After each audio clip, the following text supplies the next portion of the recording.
Welcome to West Coast Wednesday here on Prospectors Radio with Kathleen Biffle, Ron Harrison, Rich Cooley, Scott Swiftwater Toney, Indiana Gold Hunter, Dennis Dayton, and your host, Tim Grimes.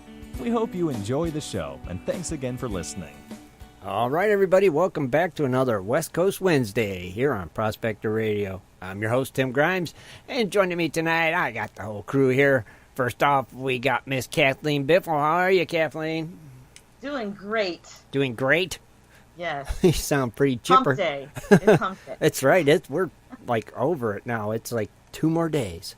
Oh, it's just dragging on. Mm-hmm. At work. I get seasonal depression, and I'm telling you, it's really hard when you're coming off of a great vacation and you come back and it's just yucky. Well, you'll be off Christmas too, right? And then how long do you get off for that? Christmas Day, I don't have any days off left because I used it all for vacation. Mm-hmm. Yeah, see, that's all I get too, Christmas Day. That's just it. Christmas Day. And that's it. It's like, really? I don't want to go back to work the day after Christmas. No. It kind of sucks. Yeah? I mean, that's just wrong. But it's great to be here. It's great to have you. We still haven't weighed the gold. So. No. And now I'm getting the house ready for Christmas, so I can't have a water table out in the dining room because we have to eat there. Well, you could put some Christmas lights on it and... Well, I was thinking about it. Call it a decoration. I don't know. Go for it. Maybe Why not? I will. I don't know. That'd be prime. Wrap some garland on it or something. I don't know. People be like, what is this? It's a punch bowl. It's an automated punch bowl. Well, right now we have, gold pans with cons in them on the dining room, so why not? Yeah, why not? I'd go for it. I think you could pull it off. It's My family would understand. I think they would. I definitely think they would. That's pretty cool, though. And I did get my brother the pay dirt he wanted. He's not. I don't think he's listening, so I don't spoil his Christmas. What one did you got get? Got him some Jimbos. Got him some Jimbo's Gold, did you? Yes. Awesome. I hope it's delivered by Christmas. Oh, I probably will be, right? We asked for the Jimbo guarantee. The Jimbo guarantee. Well, there you go. Then I'm sure it'll make it. That is pretty cool. Well, he's going to be having him some fun playing with some dirt on Christmas Day. Man. Oh, yeah. He'll look forward to it. And I'm thinking about giving him the... we have this bag that we collected from the bottom of the dry washer. Uh-huh. It's like flour. It's really, really fine. So I'm not sure if there's a lot of gold in there or not, but... I'll let him figure it out because he's not a polar bear dredger like we are. Right. He stays in for the winter. I don't blame him. Yeah. Plus, his wife would kill me. Oh, okay. You dragging him out again? Well, why not? I mean, if you guys do it, I'm surprised he don't do it too. Honestly. My brother. Well, when we were at Gold Rush days, he was out. He was the only one out there when it was cold without gloves. Yep. Remember? Yes, I do. It was too cold to be out there, and he was out there. You're right. And actually, I guess my profile picture on Facebook was taken at Gold Rush days, and you can see Dennis's dredge in the background. But then if you look really, really close, you can see my brother in the creek. Really?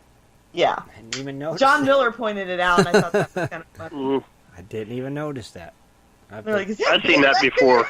I'm going to have to look next time. I didn't even notice half the time. Man, Yeah. Pretty cool. So hopefully everybody gets some pay dirt for Christmas. That would be nice. Maybe you'll get some, Kathleen.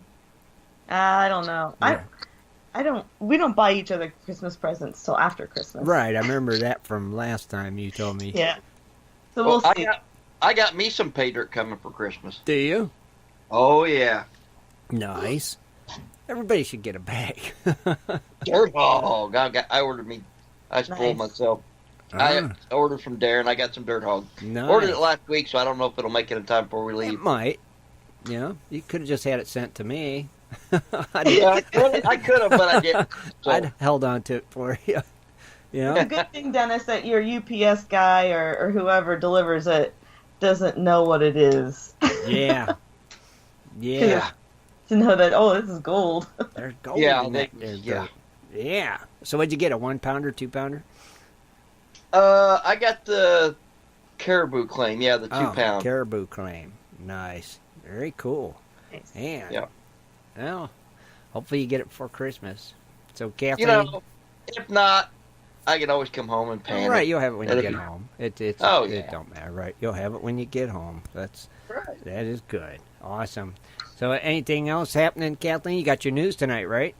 I do have the news, Heck yeah. and for the fun fact, it's a little extended, but it's not as long as like my thing that I do every now and then on Sundays. That's fine. But it's interesting. You got it. Gets you in the mood for Christmas. Cool. We look forward to it. And looking forward to our Christmas Eve special. Yes. All right? That's going to be quite fun. I might even have a little surprise for some of our listeners. Oh, we were doing a Christmas Eve. dress rehearsal before the show. Yep, you're not going to want to miss this. That Scott missed. Yeah, Scott. Hey, now I couldn't help it, guys. Now you have to stay after school, Scott, and do it. Do your makeup work. If you knew what I had to go through just to get here at 7, you'd be surprised that We've heard all the excuses. You're going to detention, and you will practice this 3 times before you go to bed. Write it on the chalkboard. Saw the dog ate his list. Mm-hmm. Yeah, right. Well, we're glad. That's okay. I got more. We're glad he made it. Send him another list, Shad. Well, Kathleen, I'm glad to have you, and we're looking forward to the news as always. Thank you, Kathleen. Also joining us, we got Mr. Rich Cooley. How are you, Rich? Pretty good. How's everyone tonight? Doing pretty good. How'd you enjoy your dress rehearsal? Oh, it was interesting. My cell phone kind of screwed it up for everybody, probably, but it was hopefully the next time I'll be on the computer and I can actually hear the music this time. Oh, it was interesting, though, right? Definitely. Oh, yeah, it was interesting. All right, let me tell you.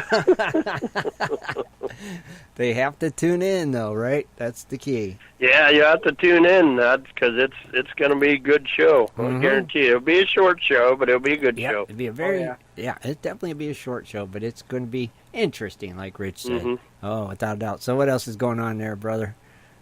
Oh, not much. I was on Ed and Jesse's show last night, just talking a little bit.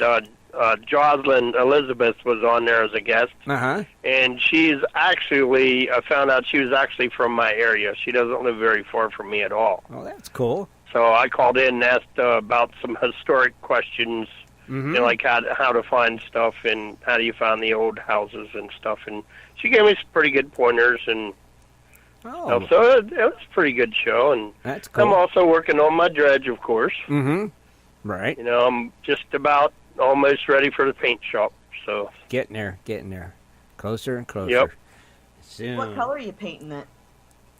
Oh, it's going to be a surprise. I'm not going to tell anybody. Ooh, Pink. Must be pink. He's going with the camouflage look.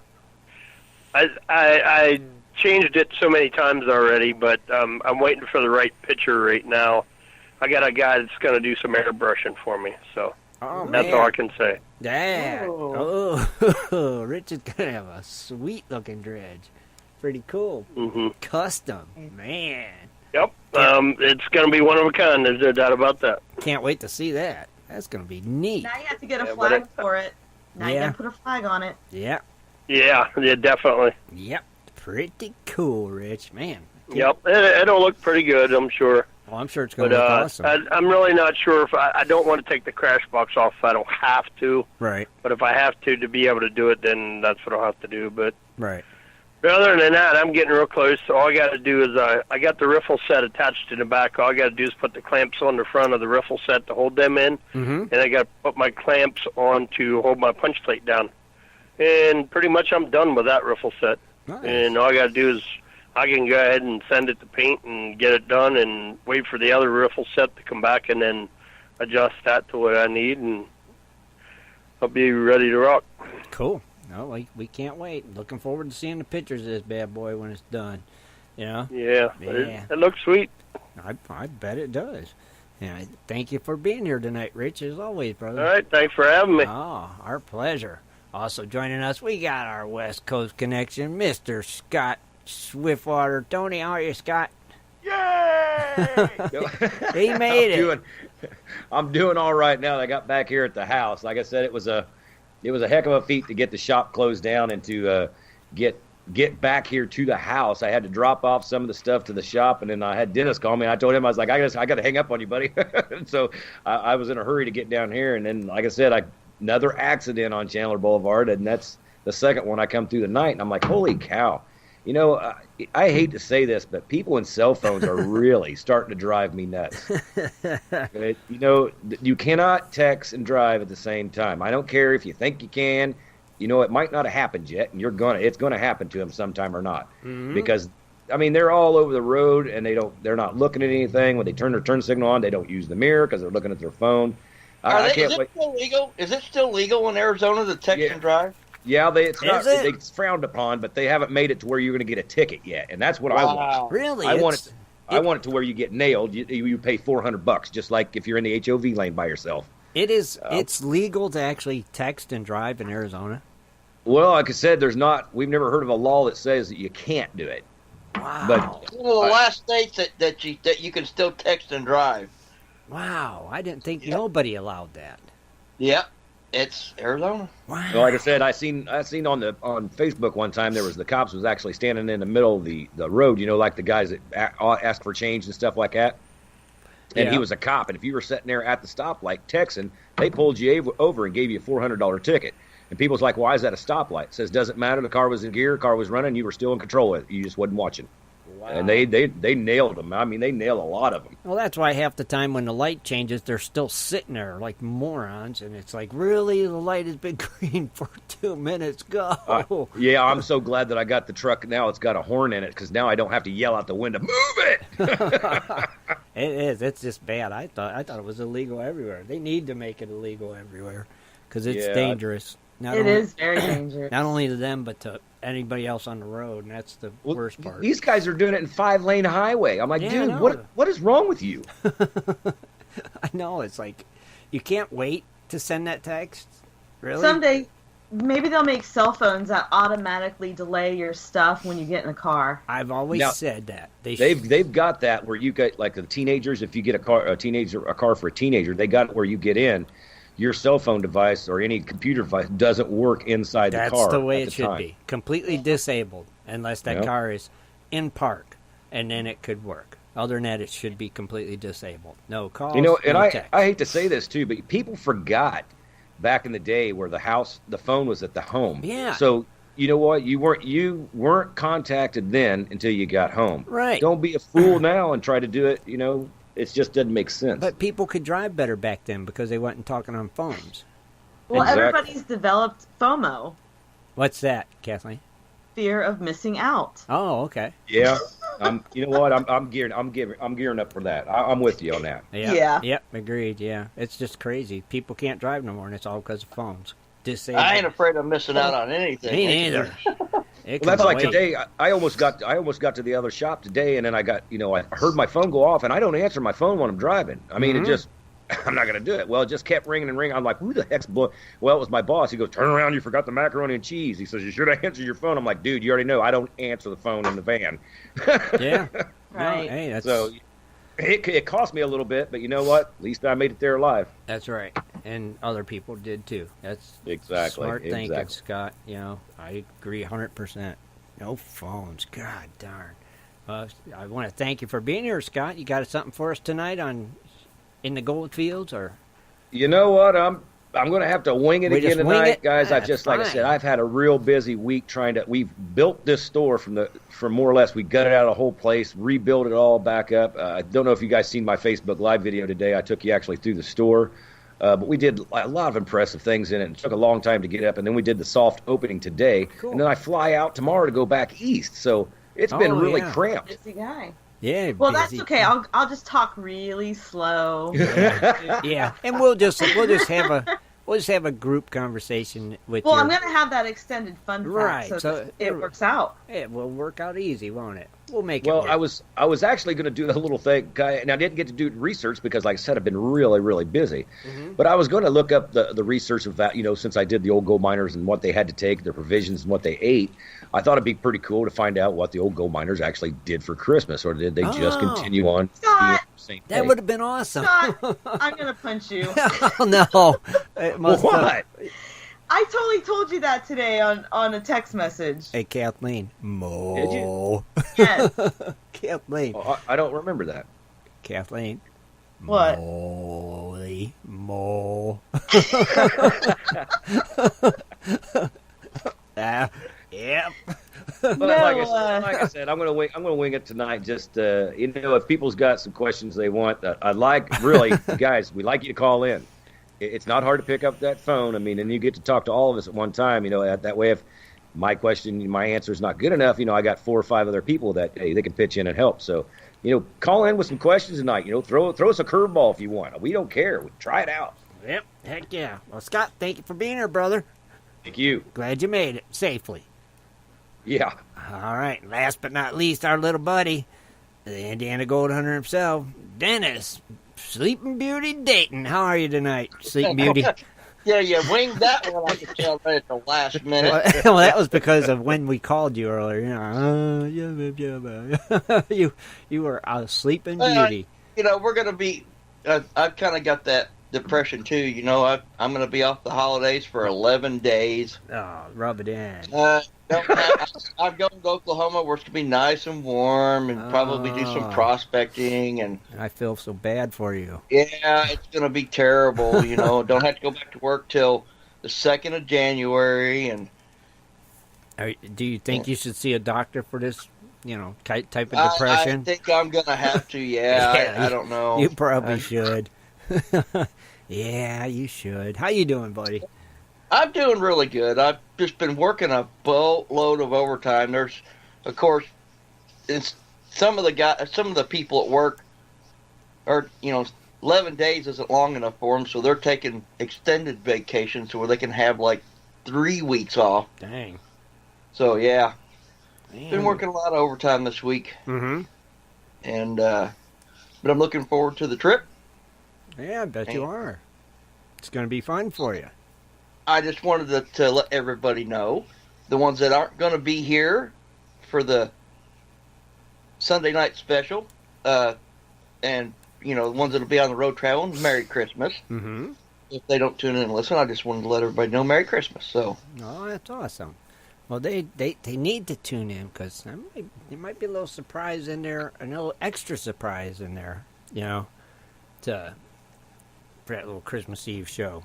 But they don't tune in. And then I'll be if I don't get my dirt hog before I leave, I'll be looking forward to coming back. Yeah. I'll be ready to give up my warm weather to get a hold of my dirt hog. So I bet you'll be ready. That's cool though. Hey, I'm happy for you. Go have fun, and you'll be here for the Christmas Eve show, right? Yeah, I'll be there. Okay. Hour behind. That's okay. But and that makes it better on me. So yeah, that's all right. At least you'll be here because we need you here. Yeah. We need you here for that. Like always, it's gonna be a fun show, ain't it? Just a quick little fun show. Now, am I supposed to come in on the Christmas Eve show or no? Yeah. Okay. Well, yeah, you're one of the performers. Yeah, you're one of the performers. I had to listen to Shad, had to sing your line, so we had to listen to him 4 times. Don't give it up. Yeah, and he did a girl's voice when he did your line. That's right. I had to say Swiftwater. Oh, I had to get to God, did, Oh, there's a wreck. I was doing 80. Scott, haven't you been getting your messages On what? Facebook. on what we're doing? No.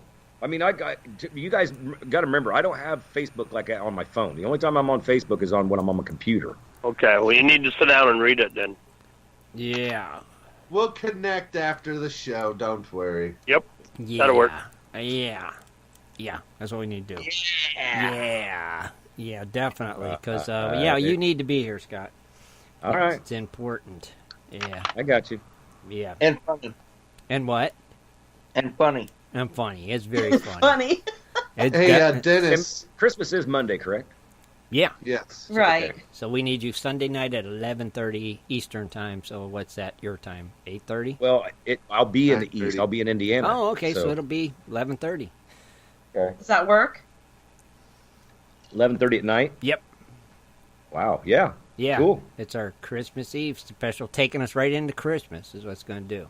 Boom. Oh, now I'm getting it. Now you're getting it? I got it. But it's only going to be a quick show, so, half hour, 45 minutes, something like that. So, Cool. So, one of them kind of deals. Just a little something from us to our listeners. So, I'll be there with bells on. Awesome. Good. So you're going to be in Indiana then, Scott? Tomorrow you're heading up? Yeah, I'm flying out the 21st, going to land in Chicago with the old lady, and I guess her mom's got something going on the day after we get there, so I'm going to stay there and actually meet all of her family. And then I'm got a rental car. I'm driving down to my grandparents, and she, like I said, she's 94 as of 2.5 months ago, and she really suggested me to come back this year for Christmas. So Nice. I always listen to the elder people. They seem to know what's going on in the world more than anybody else. So I'm going back to see her for Christmas. Oh, yeah. You going to be anywhere near Dennis or no? No, I'll be up in Lebanon, Frankfurt, and he's more south. Okay. Gotcha. He's way up there. Way up there? way up there, Dan? Way up there, yeah. Gotcha. That's too bad. Would have been nice to seen Dennis, and maybe you guys could have hit the pit because it's not snowing. And it's and we're going to be having like 55-degree weather all week. And Really? If I'd mentioned gold hunting to Lisa right now when I go back, she'd kill me. Yeah, if he said, I'm going to go meet up with Dennis and go prospecting. This is the best time of the year to get that flood gold. I bet. Oh, yeah, definitely. So, then, how's the gold shack coming along? It's coming along. Is it? It's looking pretty good. Good. So it'll be Got the table set up. Those plastic tables that I always set out. Yeah. I'm gonna have to buy more because I think they're gonna be right now a permanent fixture in there. Gotcha. So Okay. when you get your dirt hog, are you gonna be able to take it in there and run it? Oh no, I'm gonna I'm right here in front of the TV. Spoon at a time, right? Oh, well, the wife, I always let her go through it initially because she likes to open it up and look at the rocks. Mm-hmm. She's got a dirt hog collection rock. Oh, that's a rock cool. collection. Because they've got a lot of cool rocks in it. Oh, yeah. And it's not just a rock. I mean, they're really, really cool. Mm-hmm. And then, of course, whenever she finds nuggets in them, she says, oh, that's fine. That's fine. She starts, and she leaves me the little stuff. She picks all the good stuff out. She gets all the stuff she can pick with her fingers, right? Oh, yeah. And believe you me, that woman can spot gold from a mile away. Smart girl. That's Well, all I can Dennis, say. you may want to check it. Little Darce comment there. He got some dirt hog pay dirt, and it came frozen. Had some permafrost in it. He had to leave it at 3 days to thaw. That would be cool to get some of the permafrost stuff. That's funny. It would be cool. Maybe you'll get a mammoth tusk. Yeah. We could call That you. would be even better. And we call you I Dennis. think he'll need a bigger bag than just a 2-pound bag, but I don't know. Maybe be a little tusk. Now you guys know if you find mammoth tucks, you find good gold. Right. You know why, don't you? Yeah, that dirt's old. Yeah, and that dirt's never been dug. Yeah, it's definitely never been dug, right? That's for sure, man. Well, you know how much a mammoth tusk is? It's like, I'm not worried about the gold anymore. I wonder if it would fit in a flat rate box. I don't know. Yeah. Probably geez. flatten a box. Man, I don't know, but it would be pretty cool, wouldn't it, Dan? Oh, yeah. That would be awesome. Oh, Dennis, by the way, I just so you know, I caught a little bit of Oak Island last night. I'm glad you did because I didn't even watch it, so I got to go back and rewatch it. Okay, I caught some where they were talking about that bone and stuff, so that was pretty cool. So Yeah. So when your next Oak Island thing, I'll be kind of up to speed. I'll kind of know what you're talking about then. A little better. Did it take and show Any what they found before? Did it talk about any of that, or it was just his bone? No.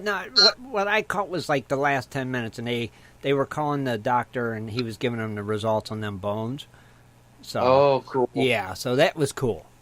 So it opened up some interesting discussion. Oh, I bet. Yeah, I bet. So like I said, I'll look forward to your thing so I can find out the rest of what I missed. So good. Awesome. Thank you, Dennis, and thank you for being here, brother, as always. And I think we'll go on and kick it on over to Kathleen. And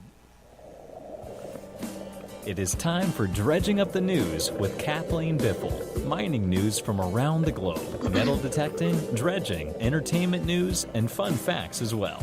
Here's Kathleen. Did you guys hear me clear my throat? yeah, that's all right. All right. December 20th, 2017. I'll start off with this story. Aztec Minerals. Aztec Minerals announced it has signed an option agreement with Barroyeca Gold and Silver and all of its U.S. subsidiaries, which is Tombstone Gold and Silver Inc. and Tombstone Resources Inc.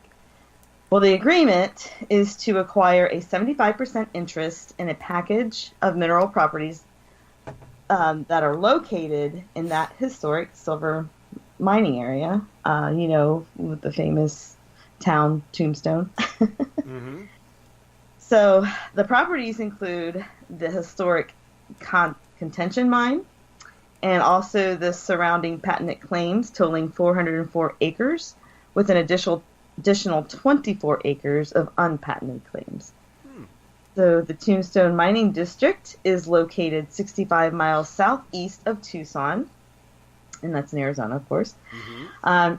It's well known for its high-grade oxidized carbonate replacement deposits. I guess you call that CRD.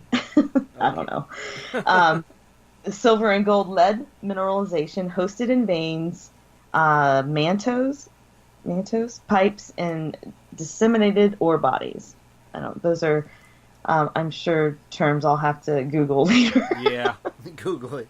Like, I don't know what mantos is. Mantos. No, I thought you were saying Mentos. Mentos. It's a mint, ain't it? Freshen your breath. Whatever. It's a mint. Yeah, I don't know what that is, so if somebody knows, they can comment and tell us. Yeah. What do you say again? Mantos? Mantis. Mantos. So I think that's like the Earth's crust, isn't it? hosted in That's the veins. mantle. That's the mantle, right. Okay. Mantle, but mantos. Maybe it has something to do with the crust. I don't know. Maybe. Mantle. Interesting, yes. I think Shad is right. It is called the mantle. I think he is right. Yeah. Yes. All right. So I'm sure Shad's Googling it now. I'm sure he is. More to come on that. Uh-huh. All right. So on Monday, Northern Dynasty Minerals announced that it is founding a new partner for its planned gold and copper mine at the headwaters of Bristol Bay. Vancouver-based First Quantum is the world's 8th largest copper producer, and it has agreed to pay for an option to buy half of the proposed Pebble Mine project for $1.5 billion. Dang. Yes. So, the past December 12th, 3 former EPA administrators from the Republican administrations took out a full-page advertisement in the Washington Post to protest this mine. It's called The Wrong Mine in Absolutely the Wrong Place. So, there's been a lot of controversy up there. So now it looks like somebody is looking to back them. Wow. All right. Nevada City, California. The Tahoe National Forest is requesting the public comment. This is on the engineering evaluation and cost analysis for a non-time critical removal action at the Empire mine site. This Empire mine site is located on the Yuba River Ranger District in Sierra County. All public comments will be accepted until the close of business on January 16th.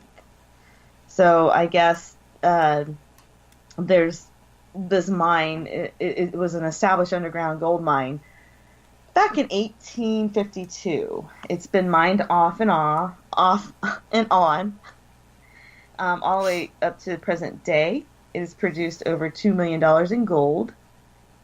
So there is a focus for the evaluation on all the waste rock along the access roads and the fine-grained tailings on the downhill of the mine site. So the waste rock is said to contain elevated concentrations of arsenic and lead. Oh. So there's different actions that can take place. Obviously, the first one would be no action. The second alternative would be to dispose of tailings and mine waste rock in a lined repository constructed on site. Alternative 3, cover the tailings, the reverberatory furnace, and mine waste rock in place. And then alternative 4, remove tailings and mine waste rock for off-site disposal. I guess they're pressing on alternative 3. Just cover the tailings in the furnace, the waste rock right where it's at. So. Yeah, makes sense. Yeah. Okay, so I've got global news now. Cool. We are going to be starting off with Mexico. So, over a century, the El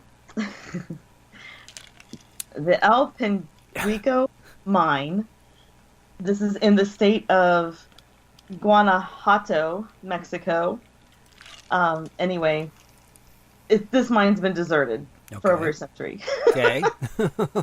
So now it looks set to be restored after Van Gold Mining Corporation negotiated the rights to operate the deposit. The mine produced gold and silver between 1906 and 1913. This is before the Mexican Revolution forced its closure. The mine has been abandoned. It's said that the mine still contains gold worth over $170 million. I'm going. Man. I'm going. Yes. Yeah. So Van Gold's offer was accepted by the current owners of the mine with a 4% net smelter return royalty, 15% of the revenue generated from the stockpiles, as well as 3% of all future production. So that's their the contract, and they expect to be producing the material as early as March 2021. Wow. So evidently, this vein that they're going to tap into it in this area, it's been providing ore to Mexico for over the last 500 years.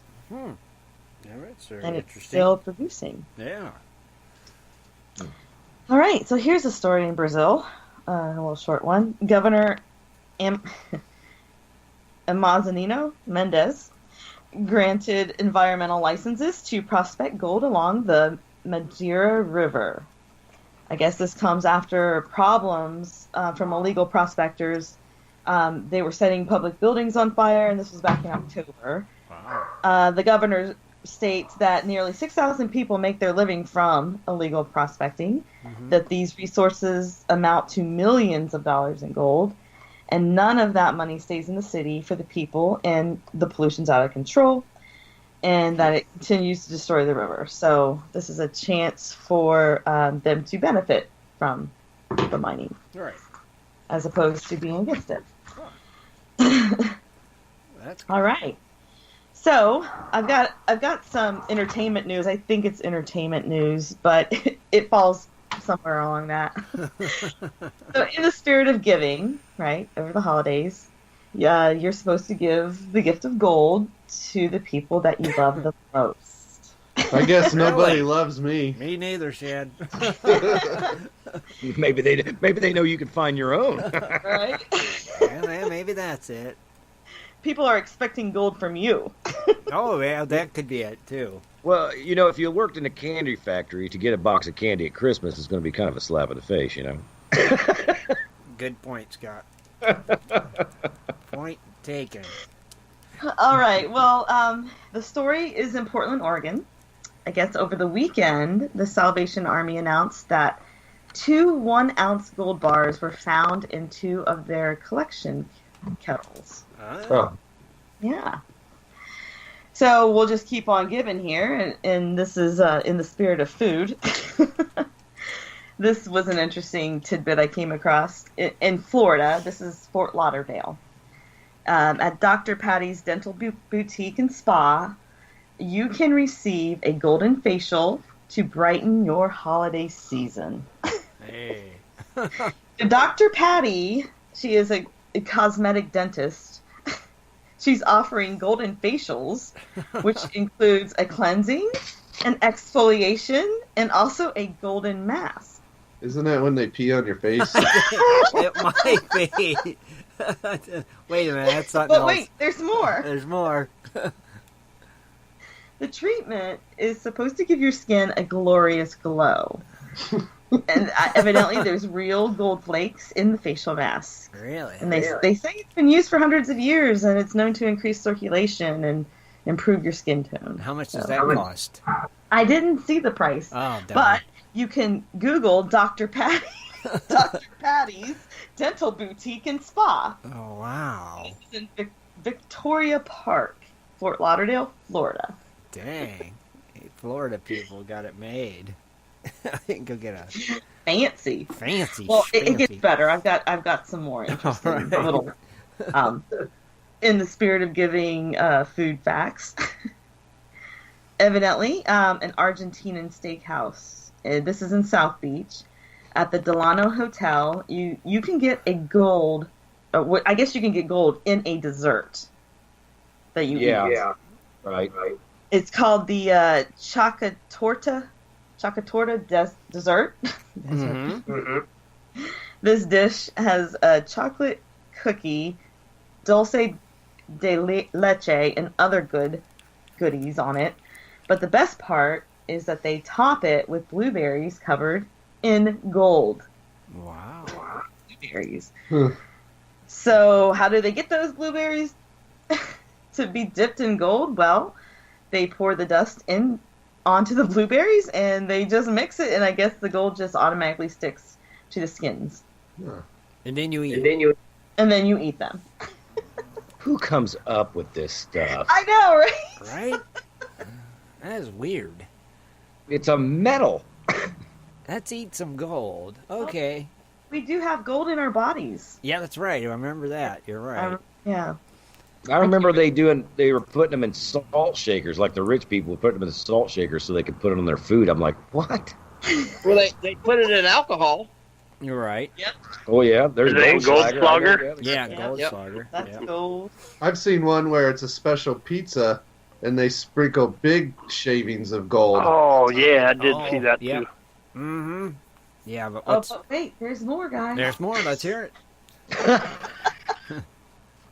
All right, so on the healthier side of food, I guess right down the road from this steakhouse at the Berry Bar, you can order something called the Golden Bowl.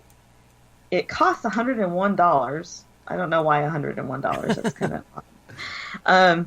But it is a bowl that's loaded with super fruits, a bunch of yummy toppings, and then topped off with edible gold flakes. So you're paying $100 for the gold and $1 for the fruit. Yep. Yeah, but if it's edible, you're just going to eat I think it. you're right. That sounds right. Yeah. $101. That's what the article said. I'm like, well, that's kind of odd. For a fruit bowl. And Jaron goes, and people wonder why they found gold in the sewer. Yeah, makes you wonder, don't it? Yep. Oh, not only can you eat gold, but you can smoke it too. What? Then the next one. Oh, this is kind of funny. I can't wait to hear this. So, Coco Cigars, and this is located in Coconut Grove, Florida. They have a cigar wrapped in 24-karat edible gold. It's unique and very mild, but it's not just wrapped in gold. I guess when you ash it, it's gold. There's gold in it. What? So you smoke a stogie and then pan out your ashes. I Yes. guess so. Huh. That's interesting. How much are those cigars? I don't know. They Dang. didn't give us the prices, but you can Google Coco Cigars in Coconut Grove, Florida. All right. Google it. Somebody got to Google that. Dang. Yeah. Inquiring minds want to know. Next time I'll make sure I guess that would be a good way to sell cigars, I guess, to some gold panners. It would. Yeah. Well, if you It's like want Peter. one, you can get a Churchill cigar 7 inches in 24 karat gold for the low price of $69.99. Wow. Huh. I guess that's not too bad. No, I mean, what do you pay for a good cigar? Like Right. $50? No, I don't know. Well, how much is a good cigar? I don't know either.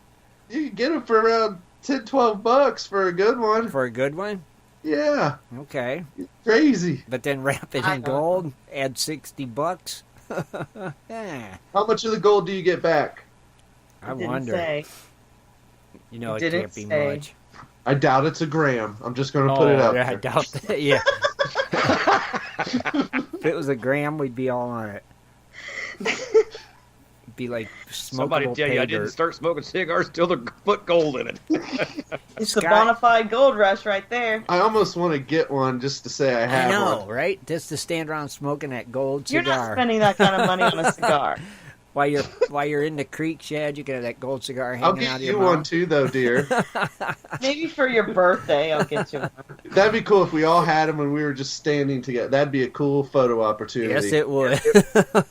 We need to do it. We need That's to do it. it. That would be cool. That is funny. What if they give us a discount on a 5-pack? Golden Be cigars. like, don't you know who we are? That's right. We're- We're prospectors. We'll give Whole you. crony club down there too. That's right. We'll give them a cheap plug for their gold cigars.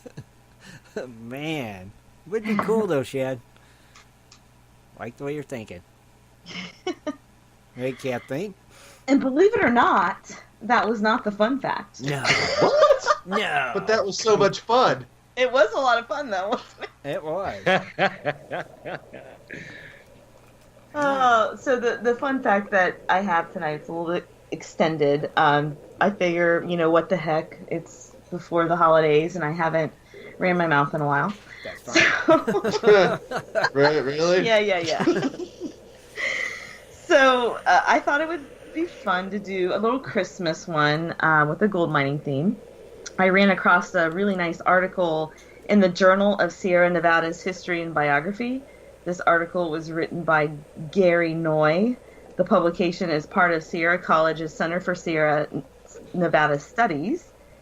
And this information was taken from old letters that miners would write home and their old journals. So it's kind of interesting. I won't read it to you like verbatim, but I'll give you the points. Okay. During the California Gold Rush, which was mostly men when it started, they flocked to the gold fields. They still, had time to celebrate or did their own kind of celebrations of Christmas.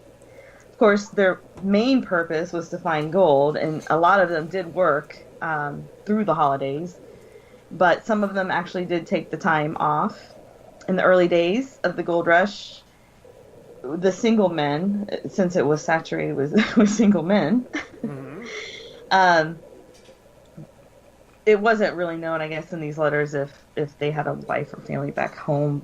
But anyway, some men spent Christmas writing letters, and then some of them would just do, their lonely reflections. But it seemed like there was a lot of frantic carousing going on. So that they would do that on Christmas.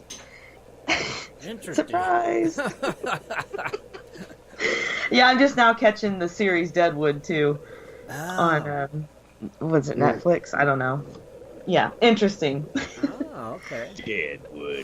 Deadwood, yes. So, those who lived in cities and towns, they obviously would know when Christmas Day was approaching, but the miners out in the mines really didn't have any idea because they were working day and night, so they didn't really have calendars, and there wasn't Google, and Right. the only information they would get would be newspapers and word of mouth. Mm-hmm. So they just celebrated the day when they thought Christmas came close to. I think it's Christmas. Yeah, good, Yeah, you're it close feels like enough. Christmas today. Let's go. I think it was an excuse to drink whiskey. Right. It I'll must tell be you. Christmas today. I'll tell you Merry what. Christmas. From a person that sets out there, and like I usually do, it's unbelievable because 3 days before Thanksgiving, I'll have the old lady say, "Hey, you gotta come in for Thanksgiving." I'm like, "What?" is that already? Yep. You know, and if I was still out there at Christmas, you don't really. The only day that we know is Taco Tuesday, and other than that, with just another day. That's bad. Yeah, you kind of forget about that when you're not out there. Mm-hmm. Well, I mean, it's kind of neat. I mean, because you wake up, you go dig gold. You come back, you do your thing, go to sleep. Get up, you do the exact same thing. It's like the days never change. Right. That'd be so awesome, though. Yeah. Living the dream. Oh, I know. You are. All right. I guess to continue on, the preachers in some of the gold camps or town saloons, they did offer holiday services. So I guess some miners would also usher Christmas Day in by whooping and hollering and firing their guns. That was a tradition. And drink whiskey. And drink whiskey, I'm sure. That was for New Year's too, right? I probably did. I think that was a Tuesday, too. Taco Tuesday. That's what it was. Yeah, it was Taco Tuesday, Scott. But as some of us know, winter is the most successful time of year for getting gold due to the winter rains. This was true in most of the California Gold Rush locations, most of them. Miners worked in the freezing cold weather, like 10 to 12-hour days, only in leather boots, canvas pants, and cotton shirts. Some of them would occasionally have a blanket or a coat, but they didn't have, wetsuits and things like you do. Yeah, they were finding nuggets like the size of your fist. Uh-huh. I think that would keep me warm, finding something That like would keep me warm. Oh, geez. Oh, Christmas gifts in the Gold Rush. Oh. They were obviously more practical in nature. Uh-huh. They did things like knitted socks, scarves, or mittens were appreciated. In the towns, if they had children there, little girls would receive their homemade rag dolls and miniature quilts, and little boys would receive tops or other carved wooden toys. Right, okay. Also, receiving fruit was something special. Oranges evidently were a delicacy. I don't know. I Candy bet. Yeah, was sure. a treat, obviously. Mm-hmm. Than what we would consider today. And I guess some miners would be jokesters. Surprise, surprise. They would give each other baby dolls. Oh, no. No way. I can see that. Can you imagine back then, though? You know, everything that they made, like everything that you got. There's not like we just go down to the store and we're gonna buy this fancy stuff to give for Christmas. They didn't do that stuff. Right. No, they had to make everything, right? I know. Yeah, and some of the folks, of course, brought their traditions with them, but not till later. In the early days of the Gold Rush, it was mostly single men, young. All business. And they were there to find their fortunes. Right, to get rich. Yep. Yeah. Mm-hmm. So, and you take some time off. I guess it's Christmas, so celebrate. Here's an orange. Yeah. Yeah, right. Christmas. That was only 2 ounces of gold for that orange, but it was worth it, man. It's so worth it. And a lot of them, you're right, Kathleen, a lot of them did leave their families to go out there and find their fortune. Yeah. Sure. So they would just whittle toys for the kids and knit socks, and they must have did that. Baby dolls. Yeah, they must have did that in the evening after they was done working for the day. They'd go to their tent and knit. Yeah. And whittle. Do Knit it around a and If you whittle. campfire. had a knit back then, you would be making a fortune. Yeah. I need some new socks. Let me get my That'll be one nugget. knit needles out. Make me some new That'll socks. be 5 ounces. Yeah, dang. 2.5 for just one sock. Yeah, rough Not life. fair. Whew. Well, some of them ate pretty well back then, too. I don't know. Well, I guess not all the time. These were delicacies. If they could get their hands on oysters, Uh-huh. fried deer tongue, liver, quail, Never heard that. Wow. barrels of cognac. Wow. Fancy. Barrels. Barrels, not Cognac bottles, is barrels. nasty. Yes. Man, that So, kept them warm. That was their, going out to a nice steak dinner or something. I don't know. Sure. Nothing You know like what? a good steak dinner with some fried deer tongue. Right, yeah. Some cognac and some fried deer I'll tell you, tongue. I'll tell you what. Never trust a drink with the last word in it is yak. Yeah. But they don't spell it like that. Good point, Scott. It's just nasty. It's nasty. Yeah. Cognac. I've never actually had it. I Me think. neither. Yeah. It I Trust think- me. Don't do it. It looks appealing in that little cognac sifter. It looks. We have something that we haven't opened yet and I don't know why we have it. What is it? I think somebody gave it to us as a gift, but I think it's that Remy Martin cognac Oh. champagne or something. Oh, really? Yeah, so maybe on New Year's. Maybe. Yeah. Oh, my friend who moved out to California gave me that. Oh, before she man. moved. You'll have to taste what? it. I was will. gonna say, cognac is one of the things that it's just a bad taste to me. But you, It's kind of like a fortified wine, like a sherry that's really, really strong, or It's something. it's Yeah. It's like cross between. I mean, if you think of a vodka, a whiskey, and a gin all mixed together, that's what a cognac tastes like. it's brandy, is what it is. Yeah. Yeah, it's Thank you, John. Yeah, but imagine that with yeah. that gold wrapped cigar, Scott. Oh, yeah. I There guess you the go. brandy makes sense There you go. that they would drink that back then, because that was like a fancy, high-class drink for Right. men back then. Yeah. Yep, it was. Yeah, you're right. Yep, for sure. So, I still think it strips paint. paint stripper. Probably right. Okay, Kathleen, what else you got? That is it. Oh, no, it's over already? Darn It's it. all over. No. I wanted to hear what kind of cool toys they made and stuff. You know? Yeah. Did they Uh, whittle marbles and stuff? And, They had pet. what, Shad? Marble, or is that something you spin and it just... Yeah, spinning top. Yeah. Oh, yeah, tops. And I wonder if they made yo-yos. Stuff Could you like imagine that. our kids today getting gifts like that? Oh, that would be just funny just to see their faces when they opened it. Then you had this... Yeah. What am I supposed to do with this? had this We did that one year, I think. We That'd wrapped be up great. things around the house and gave Oh, it they to were begging. Can we please open something? So we got like Vaseline, Band-Aids. Band-Aids. Oh, that is awesome. And we said Everything that- was used though a little bit too. Yeah, it wasn't even new stuff. It was Oh, just that's stuff around great. the house. That's And then we hilarious. said, you can open one gift. And we handed it to them Oh, that's awesome. because they couldn't wait. They were like getting antsy. You know, That's perfect, though. they'll probably remember that when they get older. Maybe they'll pull that with their kids when they get older, right? Maybe. You never know. That is awesome. Well, Kathleen, great news, for sure. Yes.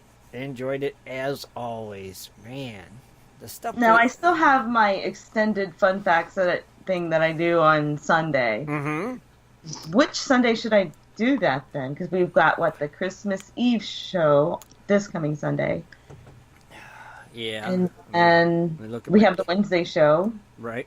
next week, and then next weekend for New Year's Eve. Is that still? Yeah, I don't know if I'm gonna be around. That's the thing, because Okay. you know. So that would be New Year's Eve. yeah, it's the 31st. Yeah, because Oh, we I got hope you're having that show early. right. That's why I said we probably won't. We might cancel because I I might. think I want to go dredging on New Year's Right, Eve. Kathleen- I can't talk the husband into it. Oh, Well, when the high is only in the 20s, I don't know. Ooh. When did that stop us before? yeah, When we true. went to Arizona and got really good gold and come back to Ohio. Yeah, it kind of makes you rethink the cold weather a little Yeah, bit. legacy here in Ohio. Shad's got a good point. Yep. Yeah, but remember, Shad, you got to do the same thing out here because the water is colder than the air is ever going to be. Yeah, but still, at least the air is warm. Wouldn't that be a great way to bring in the new year? Well, we've done it the past couple. Well, in the past couple of years, on New Year's Day, we would take a day trip and do a little prospecting. I see you guys doing it, actually. It's good luck. It's our new tradition. Right, it's a tradition. Kind of like eating sauerkraut and pork roast. Right. Oh, You eat that too. Oh, that's yummy. That way you have a good golden year again this year. Yeah. Like last year. Yeah. I think you guys should do it. Stick to I think we're on to something. I think you are too. Maybe that's the problem. Everybody needs to go out New Year's Day, and then they'll have a gold-filled season. Yep, I bet that's what it is. Why don't we do that? If any of you do go out on New Year's Day, post pictures. Yeah. I'd like to see them. Yes, definitely, Kathleen. That's a good idea. Post your pictures. Just tell us that you went and brought the New Year's in the right way, the way Kathleen and Shad do it. Yes. Great idea. I like That'd be cool. It would be. Yeah. Yeah. Let's all do that if we can. Okay. Right. Tim's like, I don't think so. Right. Well, we'll see how interactive these guys are if they send any pictures in, if they're actually getting out there on New Year's Day and doing. Shad had me at 20 degrees. I'm like, 20 degrees. I'll be sitting on a heater vent somewhere, trying to stay warm. I'm sure I can rustle up Carrie. I'm sure she'll come. No, I'm sure Carrie will go. Yeah, definitely. Yeah. You talk about that pretty blonde. She's got brown hair, but Yeah, she's brown cute. hair. It's a light brown. Yeah, it's a light brown. Mm-hmm. I thought I seen pictures. Yeah, She she's was always with blonde. me. I guess. Judging. Yeah, I thought she was blondish. It could It's be. a light. Guess In it'd the be- summer, I think in the summertime it does turn a blonde color. I don't know. It might. Kind of ish. I'm just not really paying attention because, we're usually in wetsuits. Yeah. And Yeah. Are you trying to hit on my wife's prospecting partner? What are you talking about? oh my gosh, is Carrie out there listening? She might be. I just said she was pretty. I wasn't saying, hey, man, I want to meet her or something like that. I mean, I would Pretty. care to meet her, but I'm just saying, it ain't like that. He's joking. Scott says she's party. She's party. All right. Well, on that note, let's kick it over to Mr. Swiftwater. And now it is time for In the Goldfields with Scott Swiftwater Toney. Join Scott each week as he shares useful information to help you find and recover more gold. Here's Swiftwater. Are you ever going to get through that without laughing in the middle of it, Scott?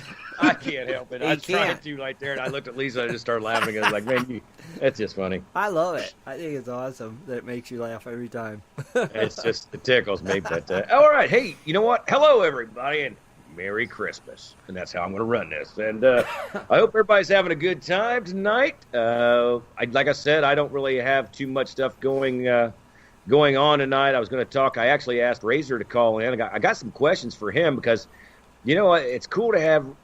I don't know if he's been on or not as a guest, but I believe so, but I'm not for sure. But I like what he does up north, and the way he does it. If you watch his videos, sometimes I gotta laugh. I'm like, man, he's one brave guy. I'm telling you.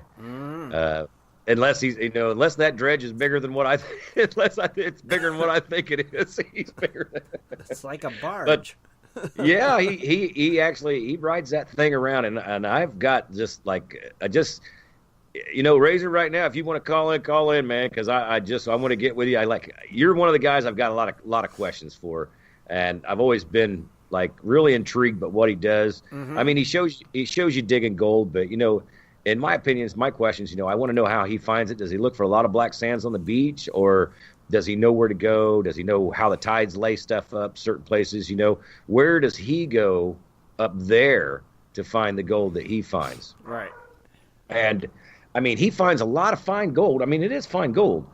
But actually, he's got some good cleanouts and stuff like that. I'm pretty impressed with it. And right off the beach, I mean, which it's pretty much beaches. Now this might be Ray here calling, Scott. Okay. Uh-oh, wait a minute. Stupid Skype again.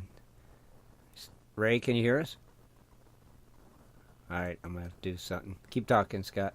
I'm going to have to do something different. Anyway, yeah, but it's like I said, it's real funny because I don't think, like the tactics that we use down here or you guys use in the East Coast, I really don't, in my heart, I don't feel that they would be the same up there because you got tides, currents, And I know stuff switches out daily. It's got to.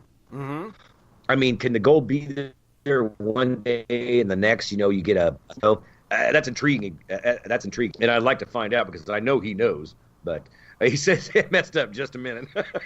Yeah, tell him give us a minute, Ray. We're working on it. But anyway, for you guys that don't know what's going on right now, I'm back out of the gold fields this year. It was not working out. I got in I went out in October, which is our right time. Unfortunately, we're not getting water fast enough out here. We just had probably a little rainstorm the other day, but it wasn't too much, and there's not a lot of snow up north, so I'm not even out digging this year, strictly because I got buried, and I'm not dry washing this year all year, strictly because, man, I'm 45 years old, and after a while, a shovel will bang your body up. It'll take its toll, and it gets really hard, and every time you go in, you hit a rock, and it's a dry washing, in my opinion, unless you're vacuuming out a nice shallow wash like Kathleen and Rich and them guys was up doing.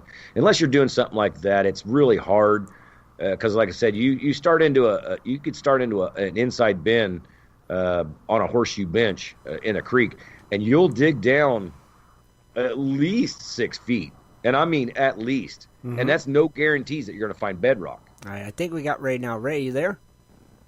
Hey, Mr. Tim Grimes, how you doing? Doing good, Hello, buddy. everybody on GPS. What's up, Razor? Hey, Ray. Hey, Razor. Hey, we got some questions for you. Okay, lay it on me. All right, brother. Now, when you go out, number one, you float on your dredge with the motors going, and you use that as a boat, don't you? Yes, I do. Now, when you're going out, how far do you, like when you launch that in the water, how far do you get away from your vehicle? There's 2 spans that I've got across that are definitely over 20 to 30 foot deep. But, altogether from where I launch to where I'm drawing the sands, it's about a third of a mile. Okay. Well, that's not too bad.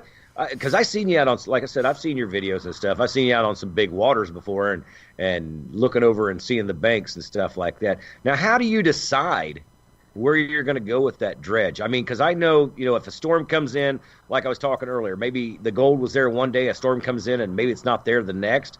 Is there something that depending on the tides, the currents, what the beach looks like, what do you really look for up there when you're going out and doing that? Actually, believe it or not, it's kind of a feel for the foot because there's been so many, the last 3 years since I started making these videos, that sand's been pummeled hard. And what I really try to do is when I walk around, I feel with my feet. And if I start to feel a little bit more solid sand, then I'll take my shovel and I'll do a little bit of shoveling, and I'll look for that real rich chocolatey layer. Not so much looking for the really hard pan red layers where it's really iron oxidized bad, but that kind of in between color of red. Now, does the red stuff, is it hold less gold or is it just harder? Well, the extremely red iron oxides, that's what's starting to release the gold. Okay. That's why I'm getting the gold out there. Is the salt water is decomposing the pyrites, and the pyrites actually had the gold stuck to it. Okay. So you're not really going out miners, looking they for ground black it up as fine as they could, and then they sent it out to the salt water. Well, the salt water, the salt water will move the sand away and expose that stuff, and more of the oxygen in the salt water will get in there and break it down, and that's why I've got such dusty gold. Right. Now, do you look for black sands, like a lot of black sand build up on a beach? Do you use that as a test or just a marker? It's the entire beach is black. Okay.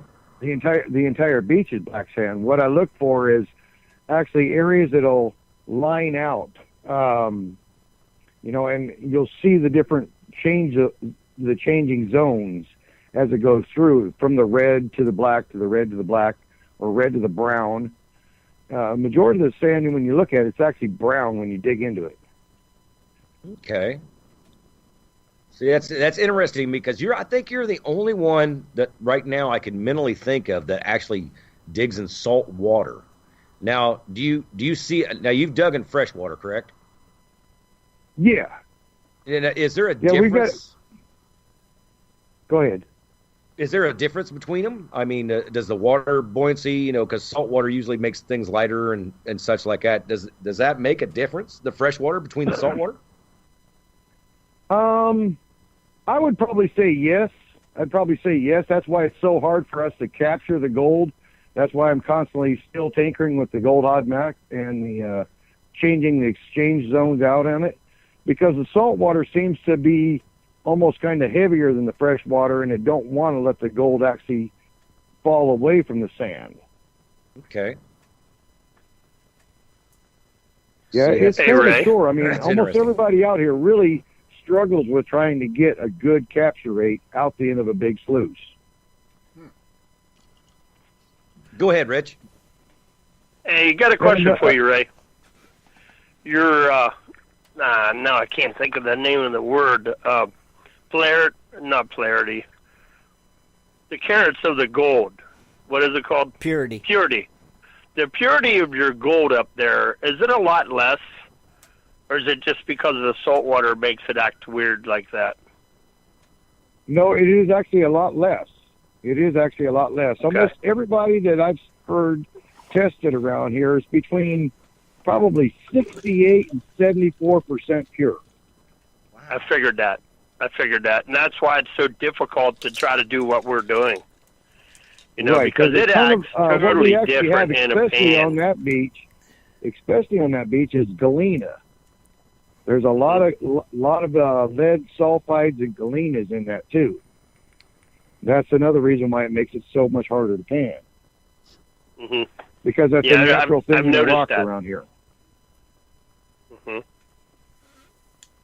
Okay, I was just wondering because that was you definitely gave me a challenge when I guarantee you, because I'm still messing with it. So, but I figured that's what it was. And you know what's funny is because we all, excuse me, I'm choking here for a minute, but we all are known that gold's 19 times heavier in water. But if he's got down to 68, man, that would change that would kind of change the weight of it. Right. Yeah, definitely. Mm-hmm. Yeah, you haven't seen it yet, really, in a pan the way we have, because I actually took it down to Ohio and I let everybody look at it, and they were like, "You got to be kidding me!" And I said, "Here, try it, put it in the pan." I said, "Here, work it, and they could tell the difference big time." Wow. Yes. Now, Razor, you only get what, 3 to 4 hours of digging time because the tide comes back in and just ruins it for you, or is it a little longer than that? Yeah, a lot of it depends on the tide. If it's a really good day, I'll get about 5.25 hours, 5.5 hours, maybe. If it's a crappy day, and I'm actually trying, and this is all talking about using the high banker system. Mm-hmm. Right. If it's a crappy day, you're right, maybe 3 hours. Because the tide is you're only going to get exposed just for a little while, and then it's right back in your face again. Now, when you're digging on those beaches and the tide's out, how much, like when the tide comes back in, how many, I'll go in yards. How many yards of that beach shows, depending on the tide? Because you guys got heavier tides up there, I'm sure. I'm actually running if it's a really long tide from the 20 foot to a -4, maybe a -5, I've got to run almost 300 foot of that 3-inch line uphill. Holy cow. Man. So you don't go out like to the water's edge. You'll let the water recede and you stay up high. Right. I stay on the gold ground. Okay. Because I've learned that at the super low tide mark, there's hardly no gold down there. And at the super high tide mark, there's no gold up there either. It's right there in the middle. Okay. All right.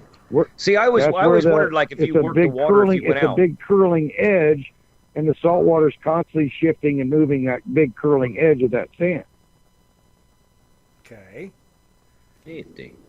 Very Yeah, I interesting. always wondered about that because I always thought, if you took, well, if it's not there, it's not there, so you wouldn't do this process. But I always thought, like, if you started out at low tide, and because your dredge floats, and when the tide starts coming in, if the gold, like, I don't know if you got to dig deep to get the gold, or if the gold's just going to be on top throughout the whole thing. But when the tide's coming in, inch by inch, you could just keep pulling the dredge and just suck sand all the way up. But if you said it's not up high and it's not down low, you'd want to stay right in that middle. So that kind of, now I'm kind of understanding your process behind that. I thought maybe you could do that and run with the tide, but I guess that's not the way to do it. No, that's kind of the reason why I kind of tried to design this as two different systems, all off the same platform. Mm-hmm. So the days that the tides are swinging really, really huge, I use the high banker. And the days that the tide is not swinging huge, from a 12-footer down to just a +5, then I can run the dredge. Now, does those tides, are those certain times a year, or are they just like, you could just look at the tide forecast and all of a sudden it's changed from one day to the next? It changes every single day, yeah. It changes every single day. Really? Basically, once you get your tide book at the beginning of the year, you just go along and you start marking out your days. Okay. That's interesting. How deep do you gotta go? And then you hope like heck on those days, either it's the weekend or it ain't blowing, 40 mile an hour up the channel. Right. Interesting. So how deep down do you got to dredge, Ray? Now, if I'm just dredging, I'm just basically only getting 3 foot. Okay. I'm just walking along. Mm-hmm. I'm just walking along and just standing there dredging. Right. But if I'm actually high banking, hell, depends on my water flow, I can bore a big hole. Mm-hmm. I mean, we're talking probably 20-foot circle by 4 foot deep. Wow. Now, when you're talking high banking, you're talking dry land dredging like I do down here. You got a water hose going into the hole. Right. Okay. Yep. Okay. Using the same, the hydroforce nozzle that you recommended, bud. Right. But like I was saying, I just didn't want, when you say high banking, most of the people out here, we're thinking of shoveling. Right. So, but you're doing dry land dredging. You're running a dredge nozzle into your high banker. Right. Okay. That makes sense. I'm a lazy miner. I'll sit on my butt as much as I can. A smart miner, what you are. That's what it is. That's smart. Right? Now, on a given day, like say you get 5 hours. We'll throw that out there. And on a given day, you don't have to get precise, but on a given day, you got 5 hours, you found yourself a good spot.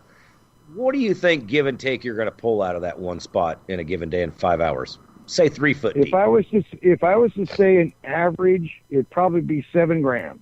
Wow. But if it was a hot day, I might could get 15 grams. Dang. But it should be about 7 grams on that 5 hours. And that's ultra fine gold though, too, right? Yeah, it's all dust. It's all powder. Yeah, but still. And like Rich Cooley says, it's also very contaminated. Mm-hmm. Right.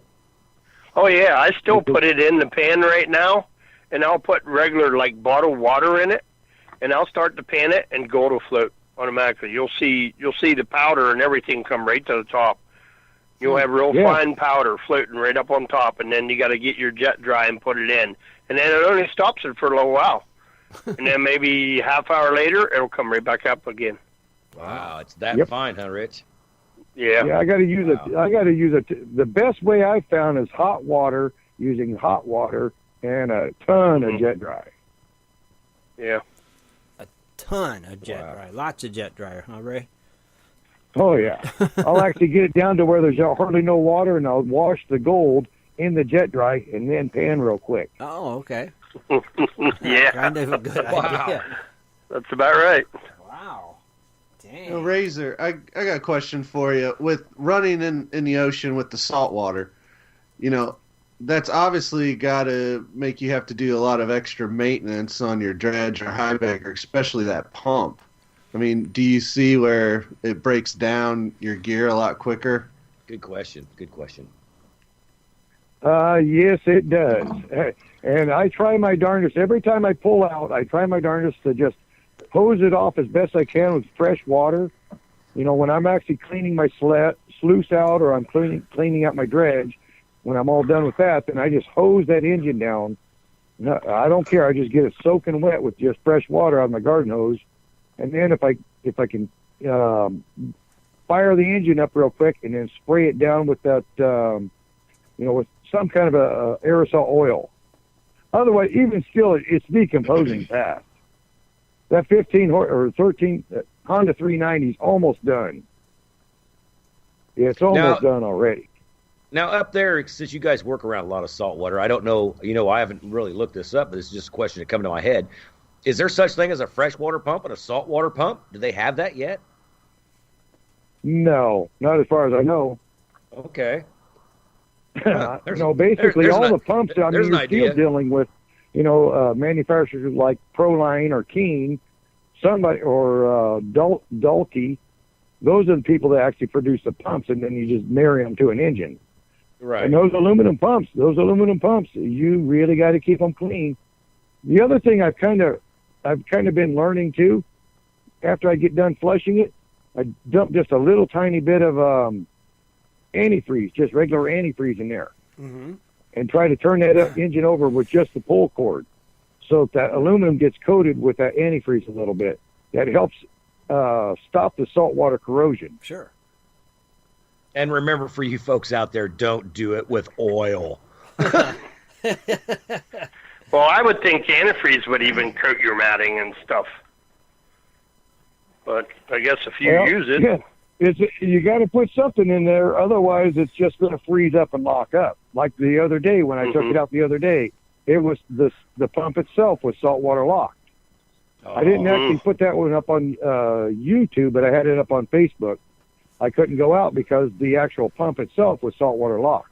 Oh, okay. Now, when you get that done like that, saltwater, is there a process you go through? I mean, can you take the impeller out, everything, sand it down, clean it back up, it'll work again, or is it just like it's done?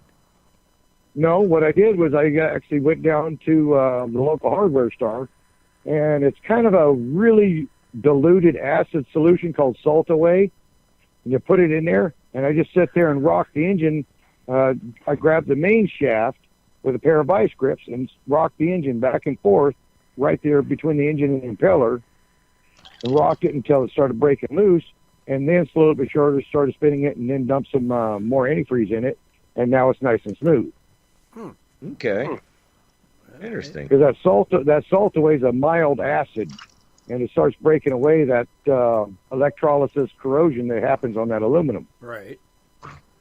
Yeah, we've all seen what salt does to aluminum rims in the wintertime, so. Makes them look real pretty. Yeah, so I can understand what it would do to a pump. So what's it called? Salt Away, and that's what you clean it out with? Yeah. Okay.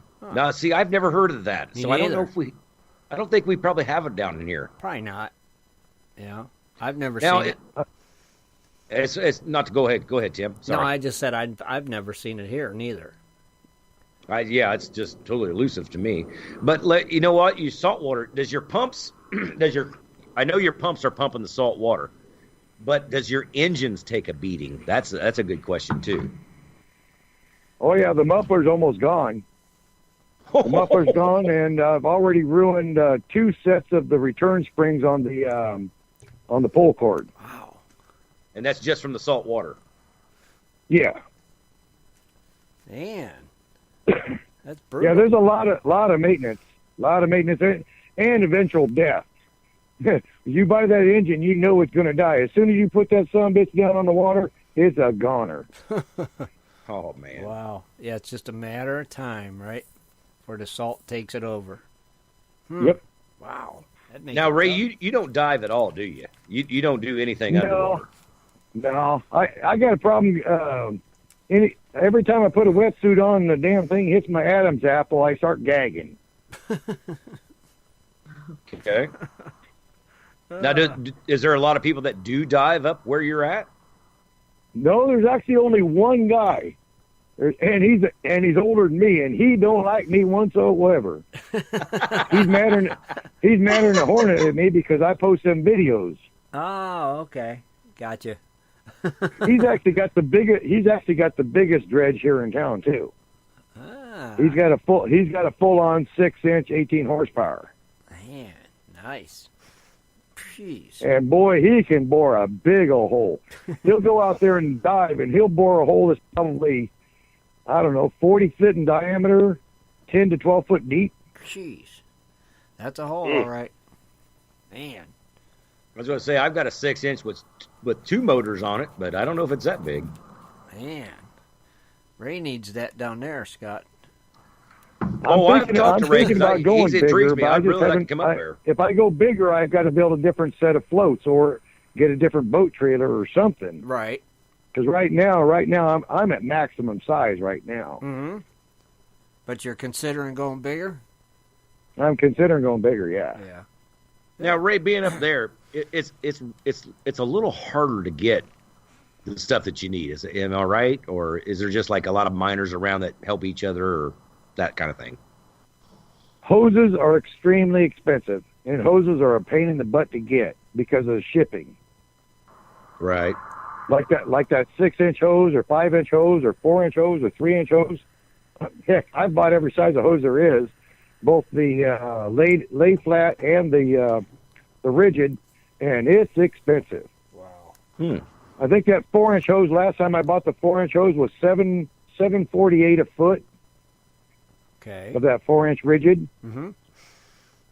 So it was pretty darn spendy stuff. And then your gas is also expensive up there.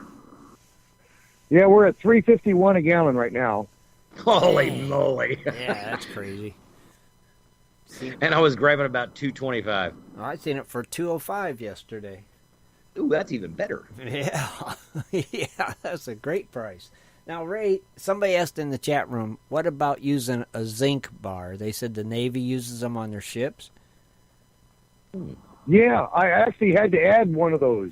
That is a good point. Mm-hmm. When I first built that dredge and the first time I put it in there and I fired it up, the darn thing was shocking the living crap out of me. Oh, really? No kidding. And I went down, I bought a couple of zincs, I put the zincs on there, and no more problems. Wow. It hasn't been shocking me ever since. Man, you got a lot to deal with. Salt, getting shocked. Because it did shock the shit out of me the first couple of times I went out there. It's like, what the heck? And I could actually see a little grounding wire. Uh-huh. You know, I pulled a grounding wire off the engine onto the frame of it, and it completely ate that grounding wire off in that 5-hour run. Wow, that's crazy. The electronics just burned that sucker right off. Jeez, you got it tough down there. Yeah. You know, I'm starting to think I might just stick with freshwater. I think freshwater is the way to go. Well, you know, if that's where, you know, everybody gets their own town. That's one of the cool things. I'm going to throw a plug out there for IPAN for Gold and all our gold suppliers out there. That's the cool thing about it that I would like to, with the GPS program too, is I get to hear the adventures and the stories of how you guys process gold, like Dennis Dayton and the Indiana Gold Hunter and Swiftwater. I was wanting to hear more about your puffer invention.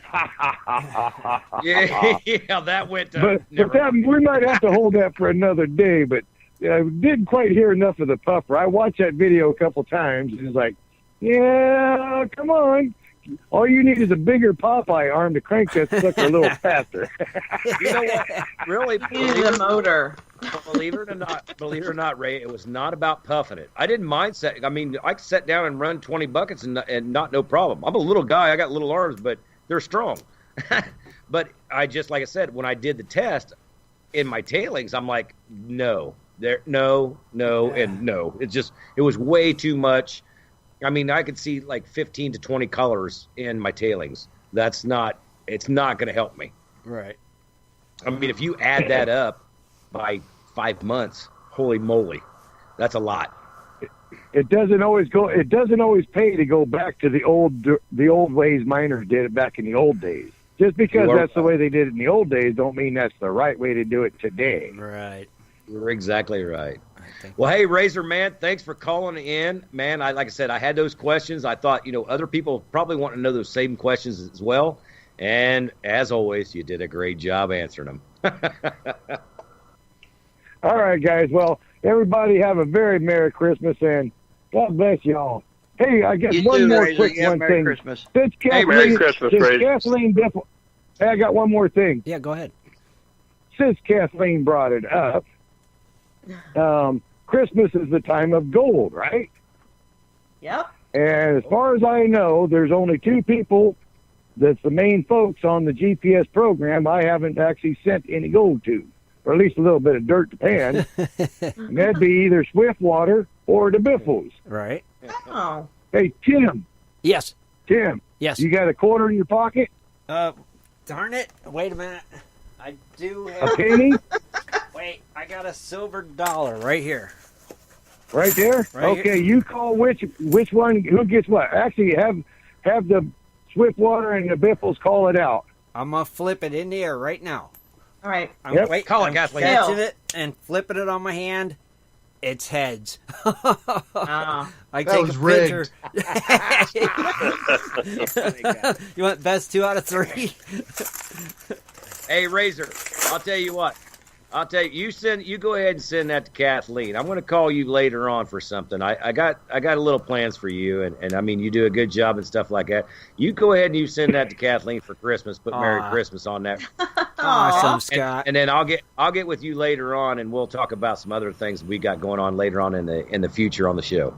Awesome. All right, so I'm going to go ahead and I'm going to whip up a little bit of a pan and dirt and a gram of gold, and it's going to go, I don't know if it's going to go to Kathleen or not. I might have to put it to the producer guy. I mean, Mano and Mano, What's give it to mine? the Chad. That's It right. goes to her anyway. All right, Awesome, guys, Ray. God bless y'all. Merry Take Christmas. Merry Christmas, Ray. Merry Christmas, brother. Bye, Thanks, buddy. Ray. care. Bye.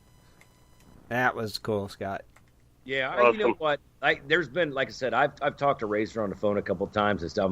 And on Facebook, I'm like, man, I was really eager to go up there, and I still am. Don't get me wrong.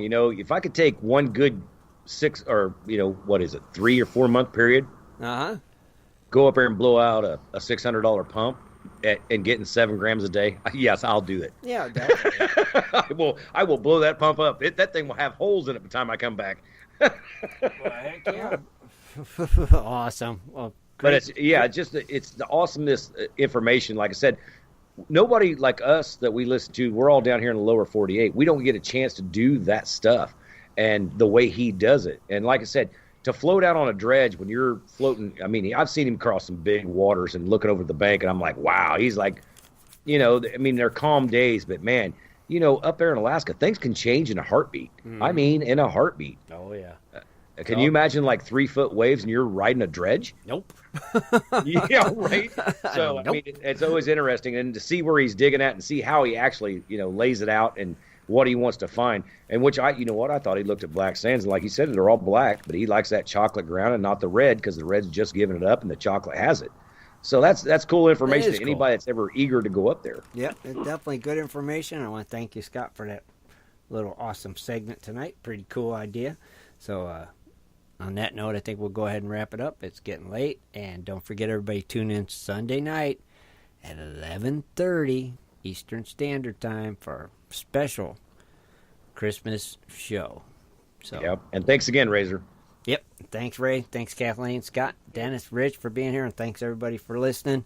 Till Sunday, have a great week, everybody. Good night. Good night, Gold Diggers. everybody. Be sure to tune in next Sunday at 7:30 for another great show. For updates and more info, please go to www.prospectorsradio.com.